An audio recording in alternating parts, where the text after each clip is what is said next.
अस्सलाम वालेकुम। मेरा नाम दानिश हुसैन। हम हमेशा से सुनते चले आ रहे हैं कि मुल्क तारीख के नाजुक दौर से गुजर रहा है, लेकिन बात नाजुक दौर से नाजुक आज़ाद तक जा पहुंची है। FIA की जानिब से मुबैना तशद्दुद और बरहना करके तशद्दुद करने के मुबैना तौर पर कई इल्ज़ामात आयद हुए हैं। जितने भी लोग जो हैं वो FIA की हिरासत में गए या पुलिस की हिरासत में गए, ख़ास तौर पे जो हालिया पॉलिटिकल वेव है उसके दौरान जितनी भी गिरफ्तारी हुई, उसमें एक बात कॉमन है और वो बात ये है कि बरहना करके तशद्दुद किया गया है, मुबैना तौर पर ये इल्ज़ाम आयद किया गया है।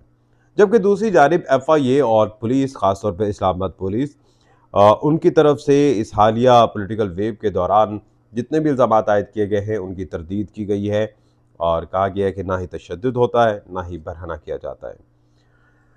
अब मैं बात करूँगा ख़ास तौर पर जो आज़म सवाती, सेनेटर आज़म सवाती की गिरफ़्तारी हुई है, उसके पीछे क्या पस मंज़र था वो आप जानते हैं कि सेनेटर आज़म सवाती ने जो ट्वीट किया, गो के एतज़ाज़ एहसन साहब और आज़म सवाती इन दोनों ने एक ही बात की है। दोनों ने एक इदारे के सरबराह पर बात की है और यहाँ पर मेरे ख़्याल से अभी तक दोनों कासिर हैं किसी भी किस्म का सबूत देने से, क्योंकि इस वक्त जब ये इन्होंने बात की इन दोनों ने, तो दो तरह के ग्रुप्स पाकिस्तान में दिखाई दे रहे हैं। एक वो ग्रुप है जो शदीद गम गुस्से का इजहार कर रहा है इनकी इस तनकीद पर और इल्ज़ामात पर जो इन दोनों की जानिब से संगीन इल्ज़ामात आयद किए गए, जबकि दूसरा ग्रुप ऐसा भी है जो कि इनकी पजीराई कर रहा है और इनको गाजी, मुजाहिद और हक बात कहने वाला, हक गोई कहने वाला भी कह रहे हैं।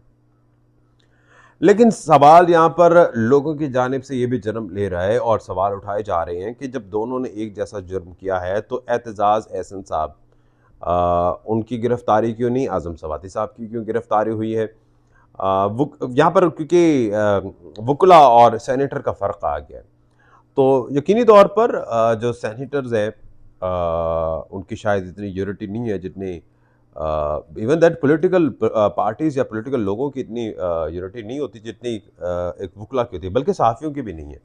जितने वकील बरादरी या वकला बरादरी का लफ्ज़ इस्तेमाल होता है, वो आपको यूनिटी कहीं और नहीं मिलती और शायद यही वजह है जो कही जा रही है और लोग ये कह रहे हैं कि बातिल नज़र में ये तासुर दिया जा रहा है कि चूँकि एतज़ाज़ हसन जो है वो वकील है, इसलिए उन्हें गिरफ्तार नहीं किया गया और आज़म सवाती जो हैं सेनेटर हैं, पॉलिटिकल वर्कर हैं और इसलिए इनको गिरफ्तार किया गया। अलबत्ता अभी तक दोनों की जानिब से कोई ऐसे सबूत जो इल्ज़ामात आयद किए गए हैं, उसके सबूत या शवाहिद कोई भी सामने नहीं आए हैं। लेकिन यकीनी तौर पर ये मामला बड़ा संगीन है। इसमें जितने भी करता धरता लोग हैं जो इस मुल्क को चलाते हैं उनके लिए भी फ़िक्री है कि जब इस तरह के इल्ज़ामात जो FIA और पुलिस की जानिब जा रहे हैं तो इंक्वायरी ज़रूर होनी चाहिए कि क्या वाक़ई हकीकतन ऐसा हो रहा है?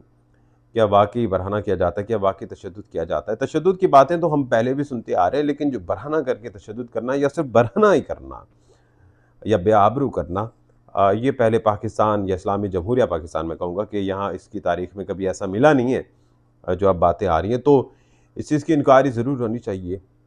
और साथ ही साथ उन लोगों को भी होश के नाखुन लेने चाहिए जो किसी पर डायरेक्ट हिट करते हैं। तनक़ीद तामीरी तनक़ीद होनी चाहिए, तामीरी तनक़ीद बर्दाश्त भी करनी चाहिए। उससे पहले मैं ये भी गुज़ारिश करूँगा बल्कि मिन्नत करूँगा कि तामीरी तनक़ीद है, बर्दाश्त करें, अच्छी बात है। लेकिन जब आप किसी को नॉमिनेट करते हैं, जब किसी का नाम लेते हैं तो उसके लिए फिर बारे सबूत आप पर होता है, तो फिर आपको सबूत भी देना होता है। वो नहीं है।